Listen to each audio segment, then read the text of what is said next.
یو بزرگ رحمت الله علیه فرمای مونږه یوې قافلې کې روانو نو مونږ باندې غلو حمله وکړله، مونږ نه ارس لوټ کړل، خوراک سامانونه واخیستل.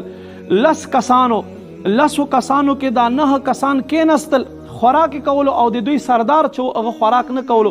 فرمایي زه ورغه ما ورته وی چې ته دوی سره خوراک ول نه کوې، نو هغه ما ته وی چې زه خو روژهدار یم. مې چې عجیبه سړی راغلی غلا پسې لوټ مار پسې روژې نیسې.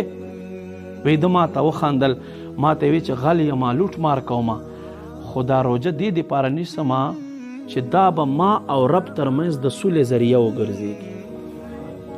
فرمای 3 کاله تیر شو، 3 کالونه بعد مې د خانه کعبې طواف کولو. طواف مې چې وکړو یو کس ما سره میلاو شو، ما چې ورته وکتل د ده په مخ باندې د عباداتو رڼاګانې وې انوارو. ما ته وی چې او دې پیژندما؟ ما ورته وی چې نه او مې نه پیژندې.